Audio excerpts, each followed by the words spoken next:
আসসালামু আলাইকুম। সংবাদে আপনাদের সবাইকে স্বাগত জানাচ্ছি। আমি ফিরোজ তোহা। শুরুতেই সংবাদ শিরোনাম। বাংলাদেশের সর্বশেষ গুরুত্বপূর্ণ আপডেট সংবাদ আপনাকে স্বাগত। শুরুতেই সংবাদ শিরোনাম, পরে বিস্তারিত।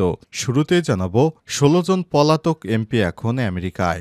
গত বছর আওয়ামী লীগ সরকারের পতনের পর দলটির শীর্ষ নেতাদের দেশ ছাড়া হিড়িক পড়ে। এরই মধ্যে ১৬ জন এমপি এখন আমেরিকায় পালিয়ে গেছেন। পলাতকদের ফেরাতে পুলিশ ইন্টারপোলের সহযোগিতা নেবেন বলে জানিয়েছে। ছাত্র জনতার উপর হামলা, দুর্নীতি এবং হত্যা মামলায় অভিযুক্ত এসব নেতা বিদেশে থেকেও ষড়যন্ত্র অব্যাহত রেখেছে বলে অভিযোগ উঠেছে। এরপর জানাবো ডক্টর ইউনূসের প্রতি সমর্থন পুনর্ব্যক্ত চীনা প্রেসিডেন্টের। প্রধান উপদেষ্টা প্রফেসর ডক্টর মোহাম্মদ ইউনূস ও অন্তর্বর্তীকালীন সরকারের প্রতি সমর্থন পুনর্ব্যক্ত করেছেন চীনা প্রেসিডেন্ট শি জিনপিং। প্রধান উপদেষ্টার প্রেস সচিব শফিকুল আলম আজ শুক্রবার ২৮শে মার্চ নিজের ভেরিফাইড ফেসবুক পেজে দেয়া এক পোস্টে এসব কথা বলেছেন। এদিকে ঠাকুরগাঁয়ে সরকারি চাল চুরির সময় স্বেচ্ছাসেবক দলের নেতা আটক। ঠাকুরগাঁও হতদরিদ্রদের জন্য বরাদ্দকৃত সরকারি ভিজেএফের ৬৫ বস্তা চাল চুরির সময় হাতে নাতে আটক হয়েছেন স্বেচ্ছাসেবক দলের এক নেতা। ঠাকুরগাঁও সদর থানার ওসি শহীদুর রহমান বলেছেন, শুক্রবার সেহরির আগে হঠাৎ রাত ৩টার দিকে সদর উপজেলার বেগুনবাড়ি ইউনিয়ন পরিষদের পাশে চাল বোঝাই মাহিন্দ্র ট্রাকসহ ওই স্বেচ্ছাসেবক দলের নেতাকে আটক করেছে স্থানীয়রা। জানাবো উত্তরবঙ্গে মহাসড়কে যানবাহন চলাচল স্বাভাবিক গতিতে, কোথাও নেই যানজট। অন্তর্বর্তীকালীন সরকার দায়িত্ব নেওয়ার পর তার দূরদর্শী নেতৃত্বে এবার ঢাকা ছাড়া মানুষদের এবার যানজটে পড়তে হয়নি। তারা সহজেই উত্তরবঙ্গ সহ দেশের বিভিন্ন স্থানে স্বাভাবিক গতিতে যাতায়াত করতে পারছে। এবার রাস্তায় কোনো যানজট নেই। এমনটা ঈদযাত্রা বিগত ১৭ বছরে হয়নি বলে জানিয়েছে অনেকেই। এদিকে পদ্মা সেতুতে মোটরসাইকেলের ঢল। পরিবার পরিজনের সঙ্গে ঈদ করতে পদ্মা সেতু হয়ে বাড়ি ফিরছেন দেশের দক্ষিণ পশ্চিম অঞ্চলের মানুষ। ছুটির প্রথম দিনে পদ্মা সেতুতে মোটরসাইকেলের ঢল নেমেছে। ঢাকা মাওয়া এক্সপ্রেসওয়েতে শুক্রবার ২৮শে মার্চ পদ্মা সেতুর দিকে এগিয়ে আসতে থাকে মোটরসাইকেলের সারি। সেতুর টোল প্লাজা এসে টোল দিতে দীর্ঘ সারি আরও দীর্ঘতর হচ্ছে। পদ্মা সেতুর কর্তৃপক্ষ সূত্র থেকে জানা গেছে, সেতুর মাওয়া প্রান্তের টোল প্লাজায় ১ কিলোমিটারের বেশি জায়গা জুড়ে মোটরসাইকেলের দীর্ঘ সারি সৃষ্টি হয়েছে। এবং সর্বশেষ জানাবো আইন সংস্কারের টাস্কফোর্স আয়করের আওতায় আনার প্রস্তাব রাজনৈতিক দলগুলোকে। দেশে নিবন্ধিত রাজনৈতিক দলগুলোর করের আওতায় আনার প্রস্তাব করেছে আয়কর আইন সংশোধনে গঠিত টাস্কফোর্স কমিটি। বর্তমানে রাজনৈতিক দলগুলোর সব ধরনের আয়করমুক্ত সুবিধার আওতায় রয়েছে, অর্থাৎ দলগুলো আয় করযোগ্য হলেও কোনো ধরনের কর দিতে হবে না। আয়কর অব্যাহতির সুযোগের কারণে জনগণের কাছে রাজনৈতিক দলগুলো জবাবদিহিতার পথ রুদ্ধ করা হয়েছে বলে মনে করছে টাস্কফোর্স কমিটি। অন্যদিকে বৈষম্য কমাতে প্রধানমন্ত্রী, স্পিকার, মন্ত্রী, সংসদ সদস্য, প্রধান বিচারপতি সহ সুপ্রিম কোর্টের বিচারকদের আয়ের ক্ষেত্রে বিদ্যমান কর অব্যাহতির সুবিধা কমানোর সুপারিশ করেছে আয়কর সংস্কারে গঠিত টাস্কফোর্স। প্রিয় দর্শক, এতক্ষণ শুনছিলেন সংবাদ শিরোনাম, এবারে বিস্তারিত। তবে তার আগে বন্ধুরা, অনুরোধ থাকবে সংবাদটিতে একটি লাইক দিন। এই চ্যানেলে আপনি নতুন হয়ে থাকলে আমাদের সংবাদটি দেখতে দেখতে চ্যানেলটি সাবস্ক্রাইব করে রাখুন। কমেন্ট করে বন্ধুরা আপনার মূল্যবান মতামত জানিয়ে দিন আপনি বিশ্বের কোন দেশ থেকে বা বাংলাদেশের কোন স্থান থেকে আমাদের সংবাদটি দেখছেন এবং শুনছেন। এবারে বিস্তারিত। ১৬ জন পলাতক এমপি এখন আমেরিকায়।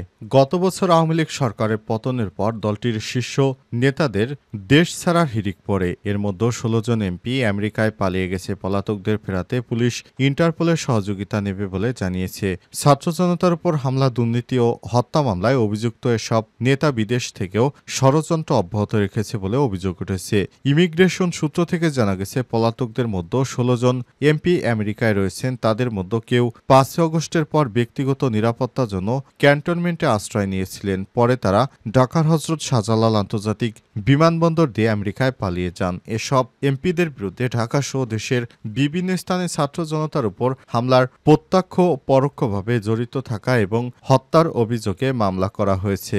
আবার কারো বিরুদ্ধে দুদক মামলা দায়ের করেছে। সব মামলায় কারো কারো বিরুদ্ধে গ্রেপ্তারি পরোয়ানাও জারি করা হয়েছে। সূত্র জানিয়েছে, পুলিশ সদর দপ্তর এনসিবি শাখা পলাতক এমপি সহ আওয়ামী লীগের শীর্ষ নেতাদের তালিকা করছে।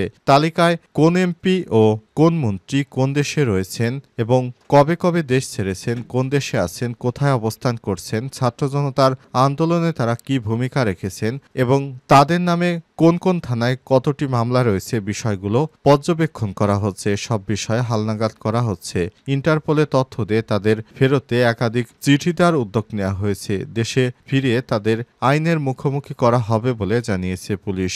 কারা সূত্র থেকে জানা গেছে, ৫ আগস্টের পর গ্রেপ্তার হয়ে কারাগারে আছেন ৪২ জন সংসদ সদস্য। নাম প্রকাশে অনিচ্ছুক ইমিগ্রেশন এবং পুলিশ কর্মকর্তারা জানান, যারা দেশ ছেড়েছে তাদের আগে থেকেই আমেরিকার ভিসা ছিল। তাদের অধিকাংশই ৫ আগস্টের আগেই চলে গেছেন। তবে শুধু ৩ জন এমপি গেছেন ৫ আগস্টের পর। তারা সেনাবাহিনীর সহায়তায় ক্যান্টনমেন্টে পালিয়েছিল। এরপর তারা সেনাবাহিনীর সহায়তায় ৫ আগস্টের পর তারা দেশ ছেড়ে পালিয়েছে। ডক্টর ইউনূসের প্রতি সমর্থন পুনর্ব্যক্ত করল চীনা প্রেসিডেন্ট। প্রধান উপদেষ্টা প্রফেসর ডক্টর মোহাম্মদ ইউনূস ও অন্তর্বর্তীকালীন সরকারের প্রতি সমর্থন পুনর্ব্যক্ত করেছেন চীনের প্রেসিডেন্ট শি জিনপিং। প্রধান উপদেষ্টার প্রেস সচিব শফিকুল আলম আজ শুক্রবার ২৮শে মার্চ নিজের ভেরিফাইড ফেসবুকে এক পোস্টে এই কথা জানিয়েছেন। মোহাম্মদ ইউনূস ও শি জিনপিং এর মধ্যে শুক্রবার দ্বিপক্ষীয় বৈঠক অনুষ্ঠিত হয়েছে। বেইজিংয়ের গ্রেট হল অব দ্য পিপলের অনুষ্ঠিত এই বৈঠকে তারা দ্বিপক্ষীয় স্বার্থ সংশ্লিষ্ট বিভিন্ন বিষয় নিয়ে আলোচনা করেছেন। পরে ওই বৈঠক নিয়ে প্রধান উপদেষ্টার প্রেস সচিব শফিকুল আলম নিজের ভেরিফাইড ফেসবুকে পোস্ট দেন। শফিকুল আলম তার পোস্টে লিখেছেন, প্রধান উপদেষ্টা অধ্যাপক ডক্টর মোহাম্মদ ইউনূস ও চীনা প্রেসিডেন্ট শি জিনপিং এর মধ্যে একটি অত্যন্ত সফল দ্বিপক্ষীয় বৈঠক অনুষ্ঠিত হয়েছে। বৈঠকে বিস্তৃত পরিসরে আলোচনা হয়েছে, ফলপ্রসূ ও গঠনমূলক আলোচনা হয়েছে। শফিকুল আলম আরও বলেছেন, শি জিনপিং বাংলাদেশের প্রধান উপদেষ্টা এবং তার নেতৃত্বাধীন অন্তর্বর্তীকালীন সরকারের প্রতি চীনের সমর্থন পুনর্ব্যক্ত করেছেন। শি জিনপিং বলেছেন, বাংলাদেশে চীনা বিনিয়োগ উৎসাহিত করবে চীন। চীনা উৎপাদন প্রতিষ্ঠানগুলোকে বাংলাদেশে স্থানান্তরকে উৎসাহিত করবে এবং বাংলাদেশে উত্থাপিত বিভিন্ন গুরুত্বপূর্ণ বিষয় চীন ইতিবাচকভাবে বিবেচনা করবে। এর মধ্যে চীনা ঋণের সুদের হার হ্রাস ও পানি সম্পদ ব্যবস্থা সহযোগিতার বিষয় রয়েছে। প্রধান উপদেষ্টা অধ্যাপক ডক্টর মোহাম্মদ ইউনূস ৪ দিনের সরকারি সফরে গত বুধবার চীনে যান এবং অন্তর্বর্তীকালীন সরকারের প্রধান হিসেবে দায়িত্ব গ্রহণের পর এটি অধ্যাপক ডক্টর মোহাম্মদ ইউনূসের দ্বিপক্ষীয় প্রথম সফর। ঠাকুরগাঁয়ে সরকারি চাল চুরির অভিযোগে স্বেচ্ছাসেবক দলের আহ্বায়ককে আটক। ঠাকুরগাঁয়ে হতদরিদ্রদের জন্য বরাদ্দকৃত সরকারি বিজেপির ৬৫ বস্তা চাল চুরির সময় জনতার হাতে আটক হয়েছেন স্বেচ্ছাসেবক দলের এক নেতা। ঠাকুরগাঁও সদর থানার ওসি শহীদুর রহমান বলেন, শুক্রবার সেহেরির আগে হঠাৎই রাত ৩টার দিকে সদর উপজেলার বেগুনবাড়ি ইউনিয়ন পরিষদের পাশে চাল বোঝাই মাহিন্দ্র ট্রাক্টর শো ওই স্বেচ্ছাসেবক দলের নেতাকে আটক করে স্থানীয়রা। আটক আমিনুল ইসলাম ঠাকুরগাঁও সদর উপজেলা বেগুনবাড়ি ইউনিয়ন স্বেচ্ছাসেবক দলের আহ্বায়ক ও সেও ওই ইউনিয়নের পশ্চিম বেগুনবাড়ি গ্রামের পাথারুলের পুত্র। স্থানীয়দের বরাতে ওসি শহীদুর রহমান বলেছেন, প্রতি বছর ঈদ উপলক্ষে সারা দেশে সরকারের পক্ষ থেকে হতদরিদ্র মানুষের মাঝে বিনামূল্যে বিজেপির চাল বিতরণ করা হয়। আসন্ন ঈদকে সামনে রেখে ঠাকুরগাঁও জেলায় সবকটি ইউনিয়ন ও পৌরসভায় হতদরিদ্রদের জন্য বিজেপির চাল বিতরণ করা হচ্ছে। ওসি আরও বলেন, শুক্রবার সেহরির আগে হঠাৎই রাত ৩টার দিকে বেগুনবাড়ি ইউনিয়নের হতদরিদ্র মানুষের জন্য বরাদ্দকৃত বিজেপির ৬৫ বস্তা সরকারি চাল গভীর রাতে মাহিন্দ্র ট্রাক্টরে বোঝাই করে অন্যত্র সরিয়ে নেওয়ার চেষ্টা করছিল স্বেচ্ছাসেবক দলের নেতা আমিনুল ইসলাম। এ সময় মাহিন্দ্র ট্রাক্টরের শব্দ শুনতে পেয়ে স্থানীয়রা এগিয়ে গিয়ে সেখানে গাড়িতে হতদরিদ্রদের জন্য বরাদ্দকৃত সরকারি চাল উঠান। এ সময় স্থানীয়দের দেখে অন্যরা পালিয়ে গেল।